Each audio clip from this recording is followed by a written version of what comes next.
But when I was about to graduate, I was around 17 years old, and my father's commander above him, he came up to me and he said, you know, we know who you are, we know your family, we know your level, and you know, you're a good Christian girl, you're very, very much into feminism, you are a great debater, and you know, I had been looking into maybe studying law or something like that. So he's like, we would like you to join this group. And this group is a group of Christians and Jews working together to take women away from Islam. So this is what he wanted. And my limited view of Islam, you know, women covered from head to toe and not having no rights, and husbands beating them, and husbands could have a million wives. Lots and lots of misconceptions about Islam. I was going to help them, you know, as a Western woman. The idea that, you know, women should be equal, women should have equal rights. And so I said, yes, this is what I want to do. I want to save these women.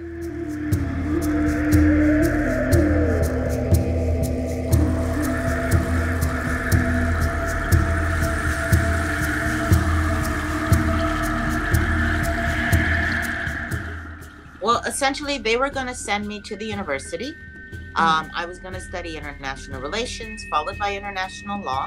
And after this, they were going to put me in the American embassy in Egypt. And my role was to get to know the Muslim women and to talk to them and to basically play with Quran that they're going to be questioning. And why do I wear hijab? Why do I have to pray? Why does a woman, you know, obey a man? Why does a woman get a lesser inheritance? There's so many things within Islam that if you don't understand Islam as a whole and you take one piece, it can appear to be unfair. But in reality, as a whole, it's more fair than anything the West has. So my job was to concentrate on those things that were perceptively unfair. I studied for 3 years in the university, in the daytime with my professors, in the evening with a group of Jewish scholars, reading Quran and reading Hadith in English because I still didn't know Arabic. And as I was reading it, I fell in love with the Quran. I found the Quran to be such a logical book, finally answering questions that I had. And I don't think they would have cared if I'd become a Jew or if I'd become a different flavor of Christianity. But can't be a Muslim and be destroying Muslim women. It just doesn't work out very well.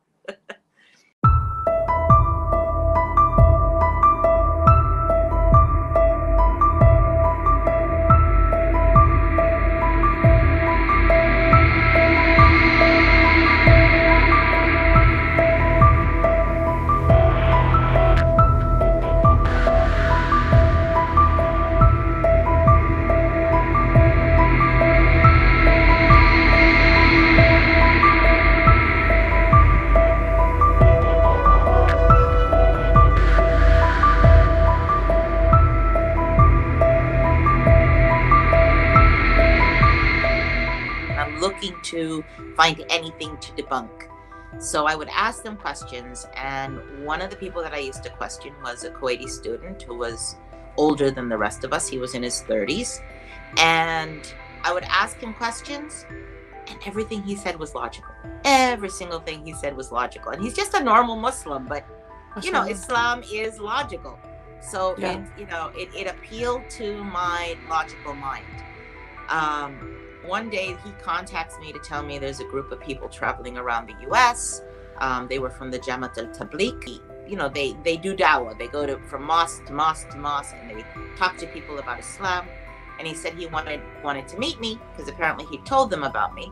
So I agreed reluctantly, and I went and I met with them. And that night, the person that was their leader, I argued with him from after Salat al-Isha until Fajr Salah. But at that point I knew that this was the truth, and I couldn't run away from Islam, and I had to be a Muslim. I declared my Shahada that Fajr with them. Alhamdulillah.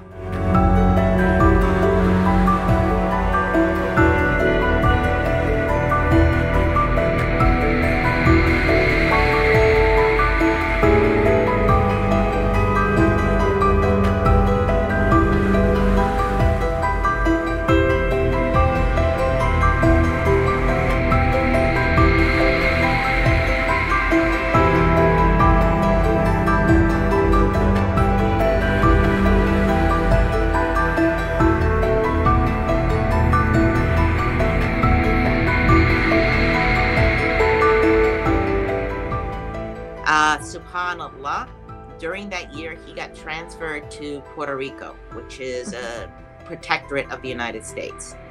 There are people on that island who are against the American government, do not want to be part of America. And there's a small group among them that are terrorists. They do a lot of things, you know, killing people, burning things, blowing things up.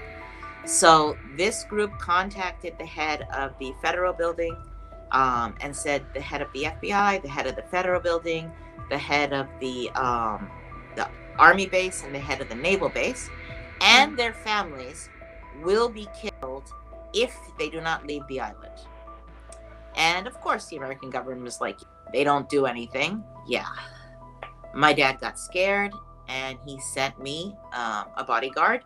And Daddy said, you know, I got a ticket, you come home.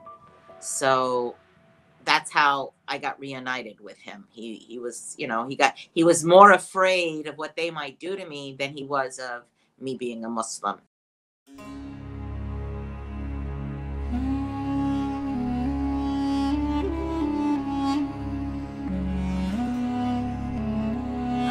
Back with Daddy, I got a Ferrari, I'm enjoying my life. And after a week or so, he's like, you know, do you want the car? Like, yeah, definitely. He said, okay, you know, take off the hijab. And I'm like, no, I can't do that. So I was like, no, not gonna happen. I can't. I can't sell my religion for a Ferrari. Inshallah, Allah will give me a much better vehicle in Jannah.